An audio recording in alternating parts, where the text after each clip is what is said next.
Hello everyone, welcome to definite success पाठशाला। मैं आपकी हिंदी एजुकेटर रूपाली वर्मा। आज हम लेकर आए हैं क्लास 10 हिंदी कोर्स बी। तो आप सभी को पता है कि भाई हम तो कोर्स बी करा ही रहे हैं और कोर्स बी में हमारी पहली बुक कंप्लीट भी हो गई। हमने सेकंड चैप्टर पे आ गए और सेकंड चैप्टर में हमने एक चैप्टर पूरा कंप्लीट करके सेकंड चैप्टर समझ भी लिया। यानी कि पहला चैप्टर हमारा कौन सा था? हरिहर काका। ठीक है, वो हमने समझ लिया। दूसरा चैप्टर हमारा था सपनों के ऐसे दिन, वो भी हमने डिटेल एक्सप्लेनेशन कर लिया। और डिटेल एक्सप्लेनेशन के एंड में मैंने आपको बोला था कि हम लेकर आएंगे एनसीईआरटी क्वेश्चंस। तो चलिए देखिए, लेकर आ गए आज एनसीईआरटी क्वेश्चंस। तो चलिए फटाफट देख लेते हैं कि इन एनसीईआरटी क्वेश्चंस में क्या है। तो अब मैं आपको ज़रा क्वेश्चंस शुरू करने से पहले कुछ बेसिक चीज़ें बता दूं जो आपको एग्ज़ाम तक बहुत अच्छे से काम आने वाली हैं। ये जो हमारी बुक है संचयन भाग 2, इससे ज़्यादा सवाल नहीं आते। पहली चीज़ तो ध्यान के रखिएगा। क्यों? क्योंकि देखिए, पहली चीज़ है कि इसमें सिर्फ 3 अध्याय हैं और 3 अध्याय से आपको सिर्फ 3 ही प्रश्न पूछे जाएंगे। वो भी रहेंगे आपके लॉन्ग क्वेश्चन। कौन से क्वेश्चन रहेंगे? Long question. मतलब कि 50 to 60 वर्ड के बीच में आपको इसका आंसर करना होगा। अब आप बोलोगे 3 क्वेश्चन आएंगे, उसके लिए 3 चैप्टर। इनमें जो क्वेश्चंस पूछे जाएंगे वो आपके लॉन्ग क्वेश्चंस रहेंगे, ना ही आपके मल्टीपल चॉइस क्वेश्चंस आएंगे, ना ही शॉर्ट क्वेश्चन आएंगे, ना ही वेरी शॉर्ट क्वेश्चन आएंगे। किसी भी तरह के क्वेश्चन नहीं, सिर्फ लॉन्ग क्वेश्चन आएंगे आपको लिखने के लिए। दूसरी चीज़, क्वेश्चन सिर्फ चैप्टर से रिलेटेड नहीं रहेंगे, केस स्टडी बेस्ड क्वेश्चंस भी इनमें रहते हैं। यानी कि आपके पास सामने पूरी एक केस स्टडी रख दी गई है, या इन केस स्टडी का मतलब कि पूरी स्टोरीज आपके सामने एज अ केस है। इनको आपने पढ़ा हुआ है अच्छे से। अब इन पे आधारित जो क्वेश्चंस दिए जाएंगे उनके, जैसे मान लीजिए अब हमने चैप्टर पढ़ा सपनों के से दिन। तो सपनों के से दिन में बच्चों को उस समय पढ़ाने के लिए डरा धमका कर या मार पीट कर पनिशमेंट देकर पढ़ाया जाता था। लेकिन आज के समय में ये पद्धति बदल चुकी है। तो आपसे सिंपल ये रहेगा कि पाठ के आधार पर आपने पढ़ा कि बच्चों को पढ़ाने के लिए डराना धमकाना और बहुत ही कठोर दंड दिए जाते थे। लेकिन आज के समय में बच्चों को स्नेह के साथ पढ़ाया जाता है। तो आपकी समझ में कौन से पढ़ाई का तरीका ज़्यादा कारगर था जिससे पढ़ते थे बच्चे, और बच्चों के अंदर अपने टीचर्स को लेकर एक डर और एक इज्जत रहती थी। तो इस तरीके का क्वेश्चन दे दिया जाएगा। आपको स्टडी करा दी गई कि ये सिचुएशन है, ये सिनेरियो है, और उन पर बेस्ड आपको क्वेश्चंस दे दिए जाएंगे। तो क्वेश्चंस कई तरीके के रहेंगे, मैं पहले भी बोल देती हूँ। तो यहाँ पर हम अभी करने जा रहे हैं, हमारी एनसीईआरटी बुक में जितने भी क्वेश्चंस दिए गए हैं हम अभी पहले उनको करेंगे। 11 प्रश्न हैं, ठीक है। इनको हम करने के बाद में जब हमारा एक्सप्लेनेशन पूरा ख़त्म हो जाएगा व्याकरण का और लेखन का, उसके बाद हम जो करेंगे वो हमारा रहेगा एग्ज़ाम ओरिएंटेड क्वेश्चन। तो उसमें हम आपको कई तरीके के क्वेश्चन कराएंगे जिसमें आप काफ़ी अच्छे से अपनी प्रैक्टिस कर पाएंगे, ठीक है ना। तो चलिए शुरू करते हैं चैप्टर नंबर 2 के एनसीईआरटी सॉल्यूशंस। क्वेश्चन नंबर 1 है, कोई भी भाषा आपसी व्यवहार में बाधा नहीं बनती, पाठ के किस अंश से यह सिद्ध होता है? तो यहाँ पर सीधे सी क्वेश्चन दिया गया है कि मान लीजिए कि हम हिंदी बोलते हैं और दूसरा जो है वो हिंदी नहीं समझता है, तो क्या हमारे बीच में कम्युनिकेशन को लेकर कोई परेशानी होगी, तकलीफ होगी? वही चीज़ उन्होंने बताया, कोई भी भाषा आपसी व्यवहार में बाधा नहीं बनती, बिहेवियर में जो है बाधा नहीं बनती है। ये पाठ के किस अंश से सिद्ध होता है? ये बात इस अंश से सिद्ध होती है कि जहाँ पर गुरदयाल सिंह और उनके जितने फ्रेंड्स हैं जब खेलते थे तो कोई भी भाषा बीच में बाधा नहीं बनती थी, क्योंकि जितने भी उनके फ्रेंड्स थे वो सभी राजस्थान या हरियाणा से आए हुए थे, और वो सभी जो है गुरदयाल सिंह की पंजाबी भाषा नहीं समझते थे और गुरदयाल सिंह जी उनकी राजस्थानी और हरियाणवी भाषा को नहीं समझते थे। तो इस तरीके से इन दोनों के बीच बातों को लेकर, भाषा को लेकर कोई कम्युनिकेशन, लेकिन खेलते समय वो सब एक दूसरे की बातों को बहुत बखूबी समझ जाया करते थे। तो देखिए क्या है, कोई भी भाषा आपसी व्यवहार में बाधा नहीं बनती, पाठ के इस अंश से सिद्ध होता है कि इस पाठ में लेखक ने बचपन की घटना को बताया है कि उनके आधे से ज़्यादा साथी हरियाणा से या राजस्थान से व्यापार के लिए आए परिवारों से संबंध रखते थे। तो ये जितने भी व्यापारी थे ये कहाँ से आए थे? राजस्थान या हरियाणा से आए थे। सब अलग अलग भाषा बोलते थे, उनके कुछ शब्द सुनकर तो हंसी ही आ जाती थी, क्योंकि भाई जब हमें भाषा समझ में नहीं आती है, मान लीजिए हम लोग हैं, जैसे नमक है तो कोई नून बोलता है, कोई उप्पू बोलता है, तो कई तरीके से भाषा होती है, तो जब हमें समझ में नहीं आती तो वो सुनते ही हमको क्या होता है, हंसी आती है।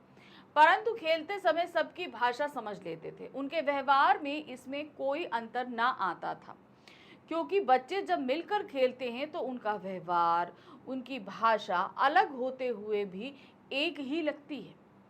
भाषा अलग होने पर भी वह खेल कूद मेल मिलाप में बाधा नहीं बनती है। तो मतलब हम खेलने के लिए हमें जो भाव चाहिए होता है वो भाव सभी बच्चों में एक जैसा होता है, इसलिए भाषा ना भी समझ में आए तो कोई फर्क नहीं है, वो भाव अगर आपके अंदर है तो सामने वाला क्या कहने चाह रहा है हम सेकंड्स में समझ लेंगे। दूसरा क्वेश्चन है, पीटी साहब की शाबाश फौज के तमगों सी क्यों लगती थी, स्पष्ट कीजिए। देखिए पीटी साहब जो यानी कि प्रीतम सिंह जो थे वो पूरा साल बच्चों को बहुत खौफ में रखते थे, ठीक है।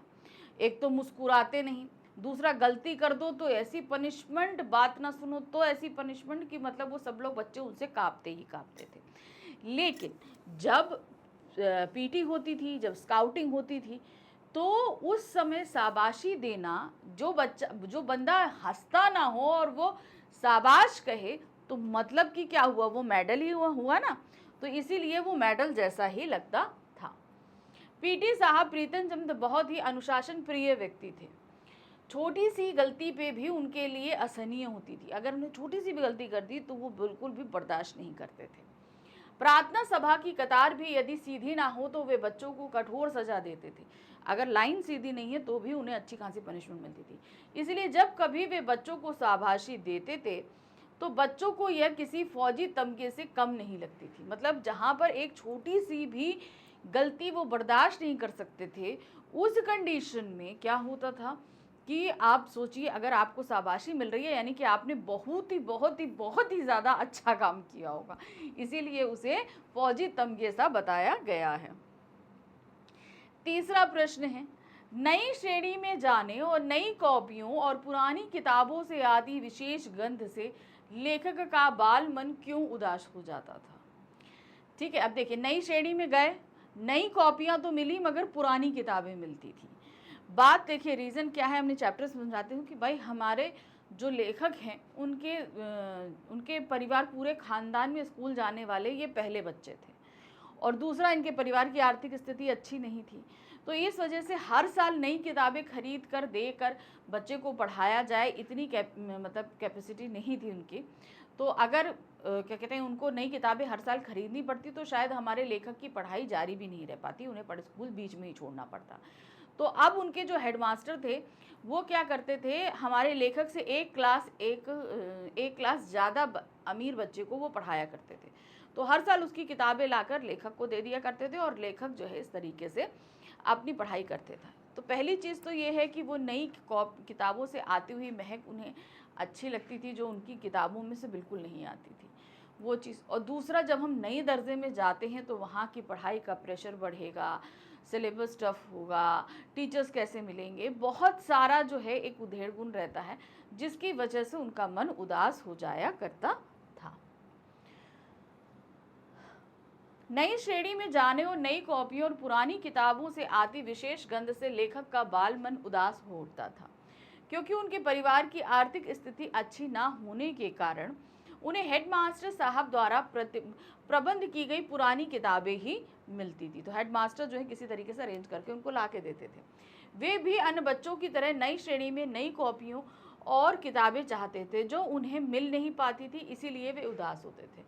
तो भाई बच्चा ये सारी चीज़ें नहीं समझता है, तो वो चाहता है कि भाई मुझे ज़्यादा से ज़्यादा चीज़ अच्छी मिले, तो वो ये सोचते थे कि भाई नई किताबें भी मुझे मिले, तो नई किताबों की जो सुगंध होती है वो बहुत अच्छी होती है, तो वो पुरानी महक उन्हें कहीं ना अच्छी लगती थी, तो इसलिए उनका मन उदास हो जाता था कि भाई सब बच्चों की तो नई किताबें आ रही हैं पर हमको पुरानी मिलती हैं, तो इसलिए वो थोड़ा सा उदास हो जाते थे।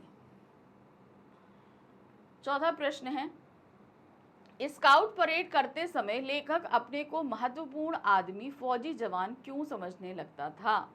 अब ऐसा क्यों होता था, स्काउट परेड के दौरान एक तो एकदम बढ़िया प्रेस किए हुए कड़क कपड़े पहने, बढ़िया चमचमाते बूट, और वो फौजियों की तरह ठक ठुक करना। अब ये सारी चीज़ें उन्होंने कहाँ देखी थी कि फौजी ऐसे ही रहते हैं।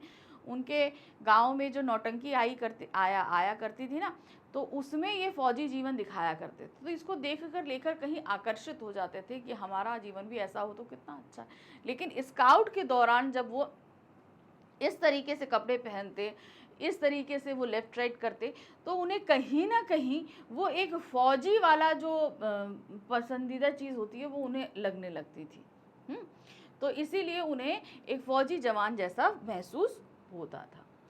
स्काउट परेड में लेखक जब धोबी के धुले साफ सुथरे कपड़े, पॉलिश किए हुए बूट, जुराबों को पहनकर ठक ठक करते चलता था, तो वह अपने आप को फौजी से कम नहीं समझता था। उनके साथ ही जब पीटी मास्टर परेड करवाया करते थे और उनके आदेश पर लेफ्ट टर्न, राइट टर्न या अबाउट टर्न को सुनकर जब वह अकड़ कर चलता, तो उसके अंदर एक फौजी जैसी आन बान शान महसूस हुआ करती थी। तो फौजियों जैसा सिर्फ ड्रेसअप कर लेना ही नहीं, वो परेड भी फौजियों जैसी होती थी, जो उनको कहीं ना कहीं बहुत ज़्यादा पसंद आती थी। तो उन्हें ये लगता था कि वो एक फौजी की तरह हो गए हैं। प्रश्न संख्या 5 है, हेडमास्टर शर्मा जी ने पीटी साहब को क्यों मुअत्तल किया? अब क्यों उन्होंने हटा दिया? देखिए, हेडमास्टर जो हैं वो 7वीं और 8वीं कक्षा को अंग्रेजी पढ़ाया करते थे, और जो प्रीतम चंद थे वो 4थी कक्षा में बच्चों को फारसी पढ़ाते थे। एक बार क्या हुआ, फारसी में कुछ पढ़ने के लिए दिया गया होगा, 4थी क्लास के बच्चों ने पढ़ा नहीं, तो उनको पनिशमेंट के तौर पर क्लास के बाहर मुर्गा बना दिया गया, और उसी समय जो हेड मास्टर है वो वहाँ से पास हुए। उन्होंने देखा कि 4th क्लास के बच्चों को इतनी हार्श पनिशमेंट दी गई है, तो उन्हें बहुत बुरा लगा, और उन्होंने तुरंत ही प्रीतम चंद जी को बहुत गुस्सा होकर जो है डांटा भी कि भाई 4th क्लास के बच्चों को इस तरीके से पनिशमेंट दी जाती है। और ये कहकर वो अपने रूम में चले गए। कौन? हेडमास्टर। और फिर उसके बाद से प्रीतम चंद जी जो है काफ़ी दिन तक स्कूल नहीं आए। तो सभी को यही लगा कि शायद जो हेडमास्टर हैं उन्होंने प्रीतम चंद जी को मुअत्तल कर दिया। एक दिन मास्टर प्रीतम चंद ने कक्षा में बच्चों को फारसी के शब्द रूप याद करने के लिए दिए। संस्कृत में जैसे शब्द रूप होते ना, वैसे फारसी में भी होते, वो याद करने के लिए दिए, परंतु बच्चों को यह शब्द रूप याद नहीं हो सके। इस पर मास्टर जी ने उन्हें मुर्गा बना दिया। क्या बना दिया? मुर्गा बना दिया।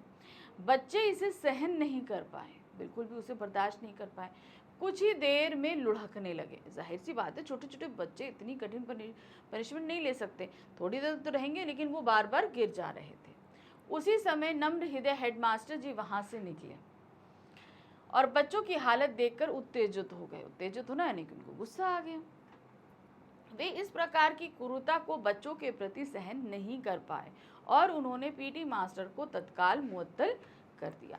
तुरंत ही उन्हें जो है निकाल दिया कि भाई छोटे छोटे भाई पनिशमेंट देना ठीक है कि आप ठीक है पनिशमेंट दीजिए, लेकिन बच्चों की उम्र भी देखिए कि किस बच्चे को आप किस तरह की पनिशमेंट दे रहे हैं।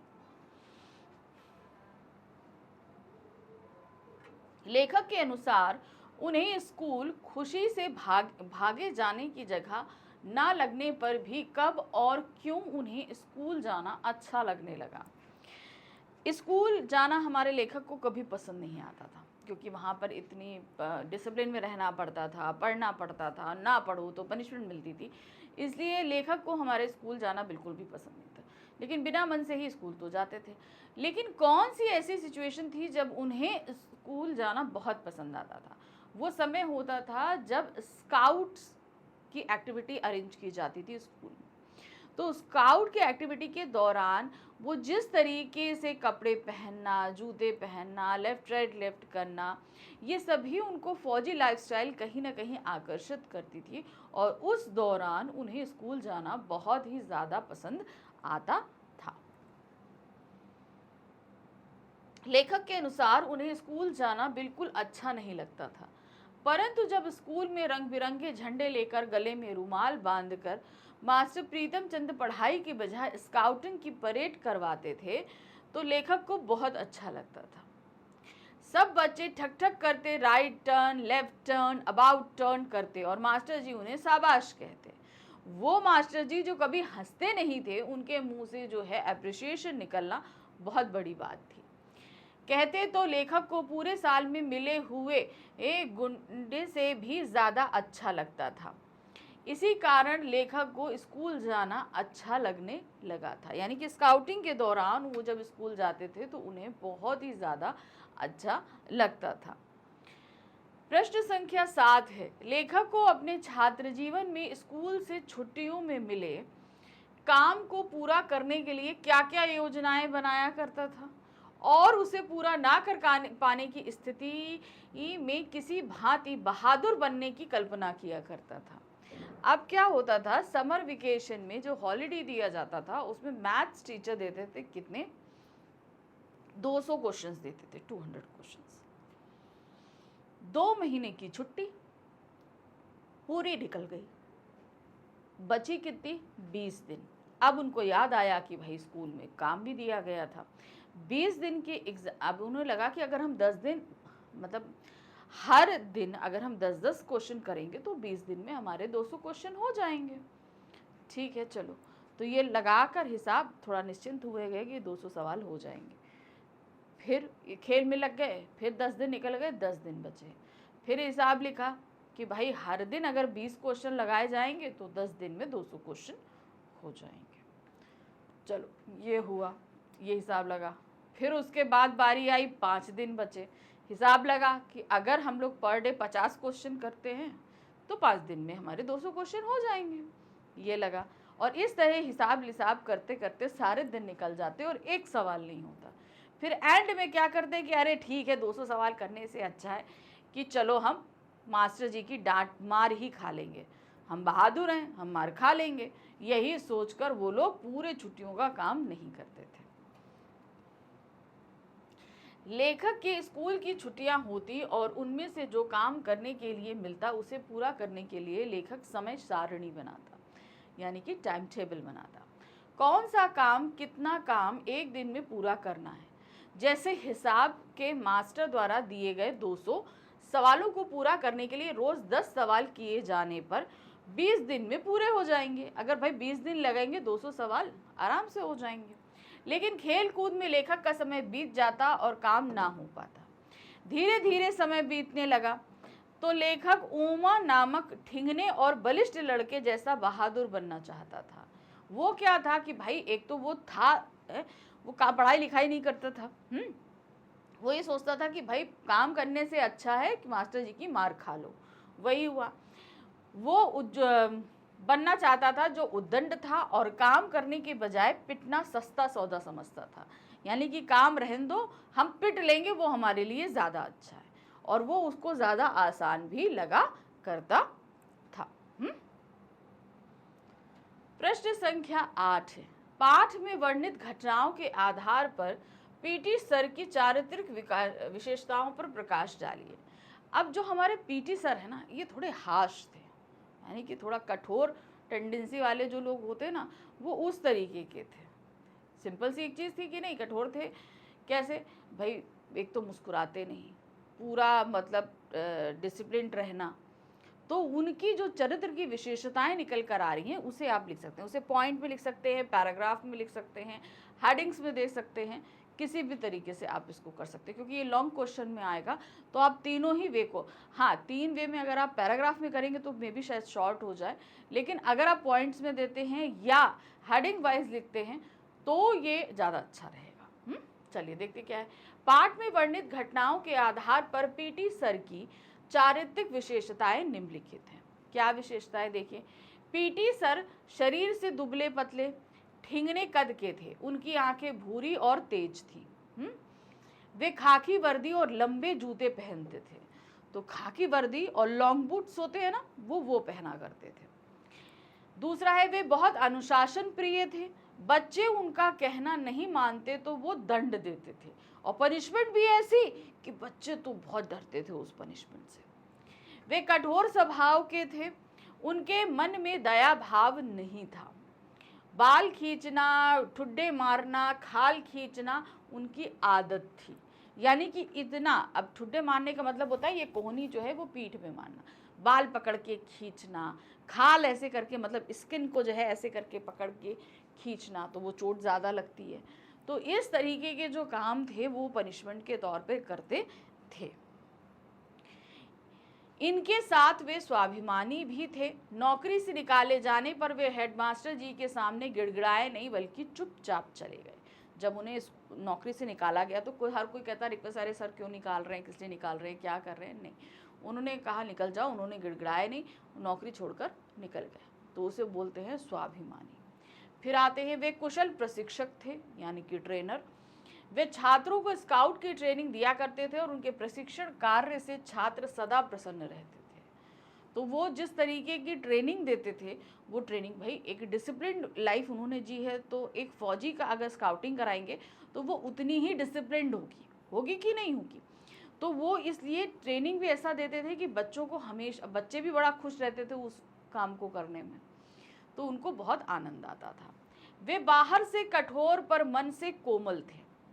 उन्होंने अपने घर में जो तोते पाले हुए थे वे उनसे बातें करते और उन्हें भीगे बादाम खिलाते थे। तो कहने का मतलब है कि जैसे नारियल होता है ना, बाहर से सख्त अंदर से कोमल, वो भी कुछ इसी तरीके से थे। उनको देखकर अभी तक बच्चों ने उनके बाहरी रूप को जो देखा था तो वो बहुत कठोर लगते थे, लेकिन नौकरी से मुअत्तल हो जाने के बाद जो वो अपने घर पे रहते और बच्चों ने उन्हें देखा कि उनको पिंजरे में अपने तोतों को दो जो है भीगे बादाम खिलाते थे। तो ऐसा तो शायद ही कोई करता है कि अगर कोई बहुत ही कठोर व्यक्ति होगा तो वो इस तरीके से जानवरों को प्रेम कभी नहीं करेगा। तो वो उनका जीवन जो है वो थोड़ा कठोर हुआ करता था, लेकिन अंदर से स्वभाव बहुत कोमल था। प्रश्न संख्या 9 है, विद्यार्थियों को अनुशासन में रखने के लिए पाठ में आजमाई गई युक्तियों और वर्तमान में स्वीकृत मान्यताओं के संबंध में अपने विचार प्रकट करिए। देखिए ये क्वेश्चन क्या है, केस स्टडी बेस्ड क्वेश्चन है। आपके पास पूरा केस दिया गया, आपने देखा कि बच्चों को डिसिप्लिन में रखने के लिए बहुत ही जो है कठिन दंड दिए जाते थे, लेकिन आज की मान्यताएं, मतलब आज प्रेजेंट समय में स्कूल में बच्चों को इस तरह की कोई भी कठिन जो है, इतनी मुश्किल, कहते हैं ना, इतनी मुश्किल जो है पनिशमेंट नहीं दी जाती है। मतलब एक तरीके से आप बच्चों को छू नहीं सकते, बुरे वर्ड्स नहीं बोल सकते, डांट नहीं सकते, ये सारी चीज़ें दी हैं। तो आपको इस संबंध में अपने विचार प्रकट करने। तो केस आपके सामने है, प्रेजेंट समय की चीज़ें आप लोग स्कूल में देखते ही हो, उसको गुथ कर आपको ये पूरा आंसर बनाना है। तो देखिए क्या है, इस पाठ में बताया गया है कि अनुशासन बनाए रखने के लिए बच्चों को कठोर यातनाएं दी जाती थी। उन्हें मतलब बहुत ही कठोर पनिशमेंट दी जाती थी। उन्हें शारीरिक दंड भी दिया जाता था। शारीरिक दंड का मतलब मुर्गा बना देना, हाथ खड़ा कर देना, मारना, ये सारी चीज़ें होती थी। अनुशासन की यह युक्ति पूरी तरह गलत है। आधुनिक परिवेश में शिक्षकों को बच्चों के साथ मारपीट का अधिकार नहीं दिया गया है, कि मतलब बच्चों को कोई भी मार नहीं सकता है।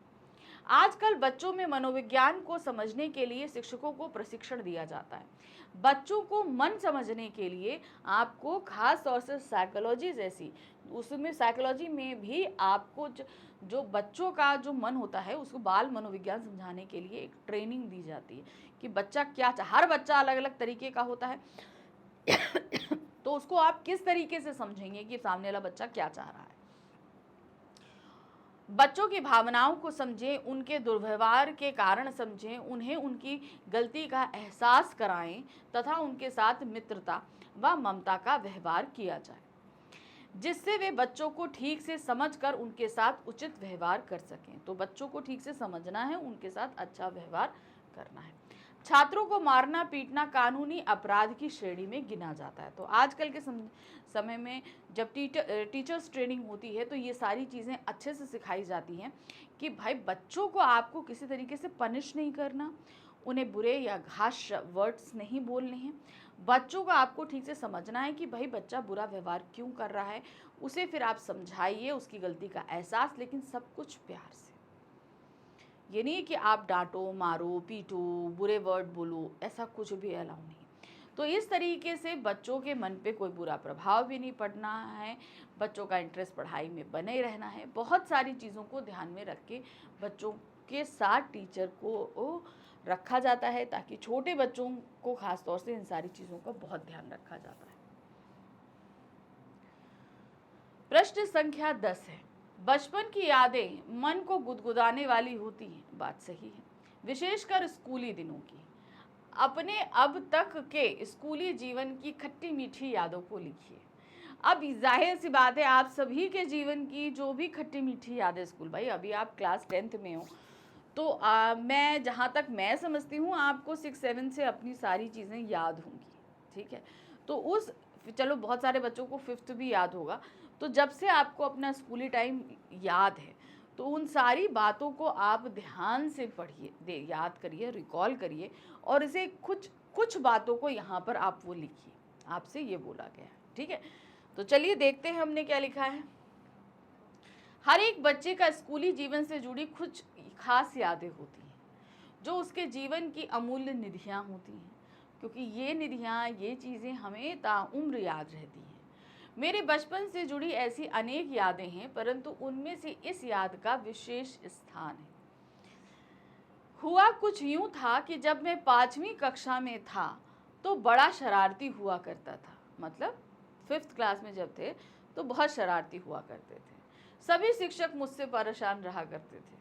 हमारे स्कूल के अहाते में जामुन के कुछ पेड़ थे। अहाते मतलब जो कैंपस था उसमें कुछ जामुन के पेड़ थे, परंतु हेडमास्टर और माली के डर से कोई इन जामुनों के वृक्ष को हाथ नहीं लगाता था। मतलब उन पेड़ों पे जामुन लग जाते थे, लेकिन हेडमास्टर और माली जो है डांटेंगे, मारेंगे, इस चक्कर में कोई भी बच्चा वहाँ जाकर उन जामुनों को हाथ नहीं लगाता था।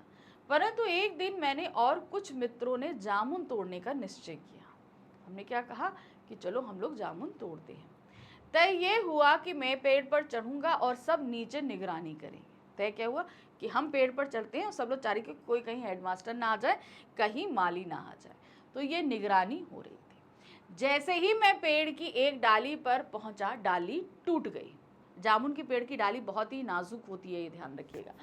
मैं धम से एक लड़के के ऊपर गिरा, साथ ही मेरा सिर एक नुकीले पत्थर से टकराने के कारण फट गया। बाप रे, एक तो चोरी, ऊपर से इतनी चोट, और मैं बेहोश हो गया। और मेरे साथी को भी चोट लग गई थी जिसके ऊपर मैं गिरा था उसको। परंतु हेडमास्टर को बुलाया गया, तुरंत हेडमास्टर को बुलाया गया। हेडमास्टर तुरंत मुझे दवाखाने ले गए और मेरा उपचार कराया। मुझे समझ आया कि जामुन का वृक्ष बड़ा कमज़ोर होता है। आज यदि समय रहते मेरा उपचार ना कराया गया होता तो मेरे साथ कुछ भी हो सकता था। भाई सर फटा था, कुछ भी हो जाना हो सकता था ना। अपने माता पिता, स्कूल के अध्यापक, सभी को मैंने परेशानी में डाल दिया था। अतः मेरा यह कार्य उचित नहीं था।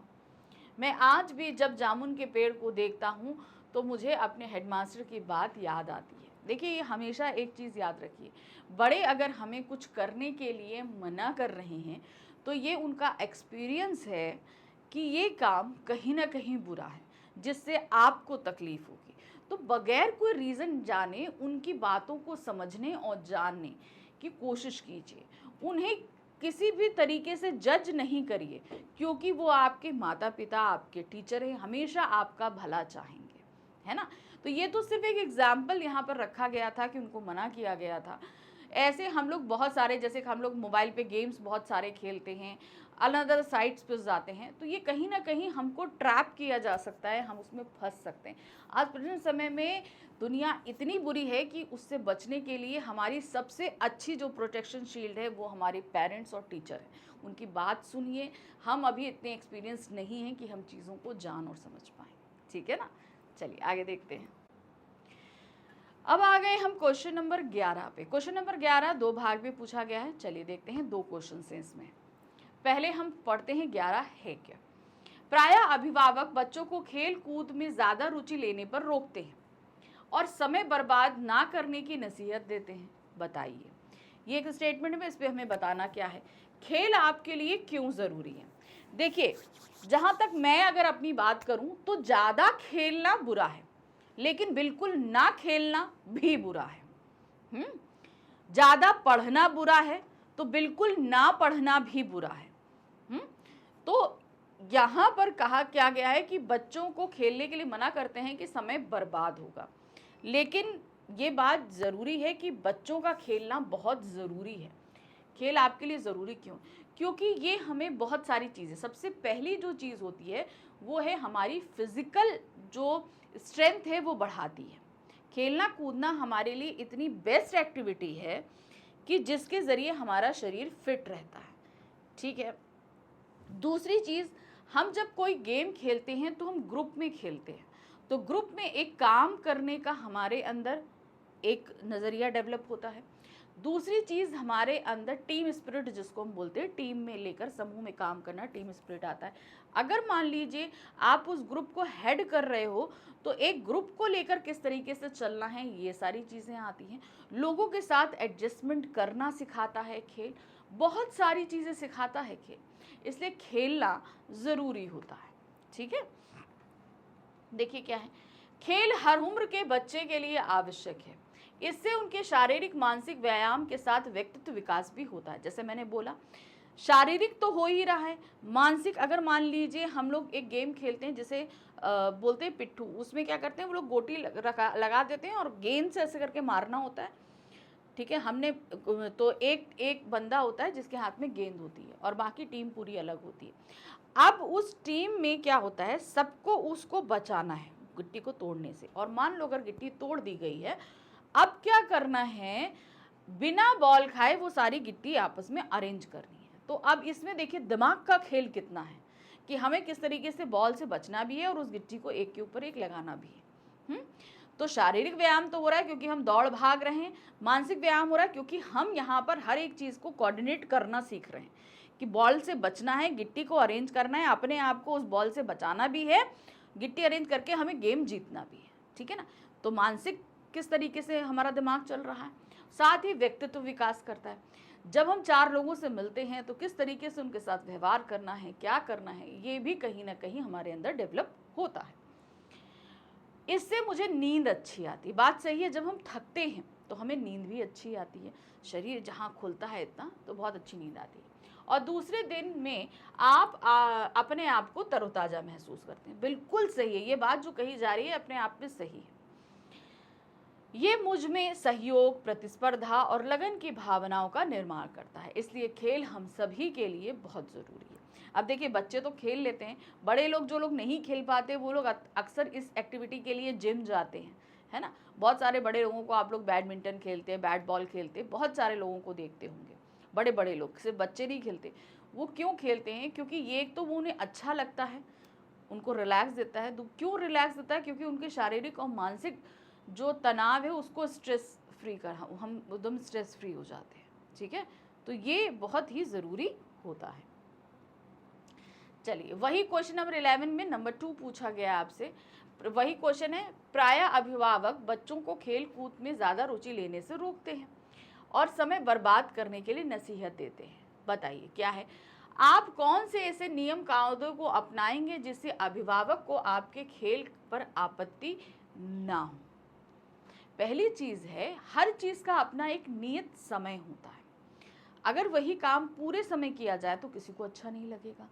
खेलने का समय है 2 घंटा, आपने शाम को खेला, बहुत अच्छी बात है, तो इसलिए उनको आपत्ति नहीं होगी। आप पढ़ाई भी करते रहो, खेलते भी रहो, हर चीज़ का अपना एक टाइम टेबल होता है, उस टाइम टेबल को बनाओ, उसको फॉलो करो, तो किसी को किसी तरह की आपत्ति नहीं होगी। मेरे खेल कूद से मेरे अभिभावकों को आपत्ति ना हो, इसलिए मैं उनके द्वारा बनाए गए समय सारणी के अनुसार कार्य करूँगा। उन्होंने जो टाइम टेबल बनाया है कि भाई स्कूल से आते हो थोड़ी देर रिलैक्स करो, टीवी देखो, पढ़ाई करो, ट्यूशन जाओ, फिर उसके बाद खेलो, ठीक है ना। खेल के साथ पढ़ाई भी उतनी ही तन्मयता से करूँगा ताकि उन्हें मुझसे कोई शिकायत नहीं हो। बात सही है कि पेरेंट्स जो चाह रहे हैं, पढ़ाई उन्होंने बोली है आपके भविष्य के लिए ज़रूरी है। जो खेल है वो आपकी शारीरिक और मानसिक वृद्धि के लिए ज़रूरी है। ये तीनों ही चीज़ें, मतलब खेल और पढ़ाई, ये दोनों चीज़ें आपके लिए बहुत ज़रूरी हैं। लेकिन अगर आप किसी एक चीज़ पे कंसंट्रेट करोगे तो दूसरी चीज़ अपने आप बिगड़ेगी। मान लीजिए अगर आप पढ़ाई ज़्यादा करते हो, खेल नहीं करते हो, तो आपका शरीर और का दिमाग उतना डेवलप नहीं हो पाएगा, ठीक है। और मान लीजिए आप सिर्फ जो है क्या कहते हैं, खेलते हो, पढ़ाई नहीं करते हो, तो ये सारी चीज़ें तो डेवलप हो जाएंगी, शरीर भी अच्छा तंदुरुस्त रहेगा, लेकिन भविष्य में कुछ कर गुजरने के लिए आपके पास एजुकेशन नहीं होगी, जो और भी ज़्यादा नुकसानदेह होगा। ठीक है ना, आपका भविष्य नहीं हो पाएगा। तो हर चीज़ को एक संतुलन के साथ करना जीवन में, सिर्फ पढ़ाई और खेल कोई नहीं, आने वाले जीवन में आपके बहुत सारी चीज़ें ऐसी हैं जो संतुलन बनाकर करनी पड़ेगी। ठीक है ना, तो ये रहे हमारे सभी एनसीईआरटी क्वेश्चंस जिसे मैंने आज आपको कंप्लीट करा दिए। ठीक है, आई होप आपको सारी चीज़ें बहुत अच्छे से समझ में आई होंगी। तो क्वेश्चंस तो ये हुए, कुछ वानगी ही क्वेश्चंस की थी, क्योंकि अभी तो क्वेश्चंस की बाढ़ आने वाली है। कहने का तात्पर्य है कि इन सभी चैप्टर के यानी कि मैं मोस्ट इम्पॉर्टेंट क्वेश्चंस भी कराऊंगी, तो आप काफ़ी अच्छे से कर पाएंगे। ठीक है, तो अभी जैसे मैं आपसे क्या बोल रही थी कि अब आपके लिए मैंने एक क्वेश्चन पेपर रेडी किया है, डीपीपी आपके लिए रेडी है, जो आपको नीचे डिस्क्रिप्शन में मिलेगी। वहाँ जाइए, डाउनलोड कीजिए, और उसमें जो क्वेश्चंस दिए गए हैं उसमें आपके वेरी शॉर्ट और लॉन्ग क्वेश्चन, ये तीन तरीके के क्वेश्चंस हैं, इन्हें करिए। इनमें मल्टीपल चॉइस क्वेश्चंस मैंने आपको नहीं दिए हैं, क्योंकि इस बुक से मल्टीपल चॉइस क्वेश्चंस नहीं आते हैं, इसलिए मैं आपको उनकी प्रैक्टिस नहीं करा रही। ठीक है, सिंपल सी एक चीज़। तो अब आपको करना क्या है, उस पेपर को आप एक रजिस्टर लीजिए, उसमें सॉल्व कीजिए, और लिटरली लिख कर सॉल्व कीजिए, क्योंकि आपका बोर्ड का एग्ज़ाम कैसा होना है, रिटन होना है, ओरल नहीं होना है। इसलिए अभी तक जितने मैंने आपको डीपीपीस दिए, मैंने हर में बोला है आपको लिख कर ही उसे सॉल्व करना है, क्योंकि जब हम कोई चीज़ लिखते हैं तो वो हम पर असर अलग तरीके से, क्योंकि हम अगर एक बार पढ़ के और आंसर देकर निकल जाएं तो वो कुछ समय तो हमारे दिमाग में रहेगी, लेकिन उसके बाद वो हट जाती है। अगर हम लिख कर याद करते हैं, बताते हैं, तो वो चीज़ें हमारे दिमाग में छप जाती हैं और काफ़ी लंबे समय तक रहती हैं हमारे दिमाग में। अब लिखने से बहुत सारे फ़ायदे हैं। आपकी सबसे पहली चीज़ तो है हैंडराइटिंग सुधरेगी, आपकी जो मिस्टेक्स होती हैं वो सुधरेंगी, आपकी स्पीड बढ़ेगी, आंसर राइटिंग करना आएगा, और रिवीजन तो अपने आप में हो ही रहा है ना। अब एक लिखने से कितने सारे फ़ायदे होते हैं, तो इसलिए हमेशा जब भी मैं आपको डीपीपीस दे रही हूँ या कभी कोई चीज़ें आप याद कर रहे हो, तो थोड़ा तो उसमें कम से कम लिखा करो, क्योंकि लिखने की हैबिट मस्ट होती है। मोस्टली एग्ज़ाम सब रिटन होते हैं, ओरल कोई भी एग्ज़ाम नहीं होता। बहुत कम ही ऐसे एग्ज़ाम्स आते हैं जिनमें आपको ओरली ही प्रेजेंट होना पड़ेगा। ठीक है, वरना आपका सारा एग्ज़ाम सब कुछ आपके रिटन में आते हैं, तो इसलिए आपको रिटन प्रैक्टिस मस्ट है। ठीक है, तो ये वीडियो यहीं ख़त्म करते हैं, क्योंकि नेक्स्ट वीडियो में मैंने जो आपको डीपीपी दिया है उसी का सोल्यूशन लेकर आऊँगी। ठीक है, चलिए मिलते हैं अगली बार। Thank you for watching, bye bye.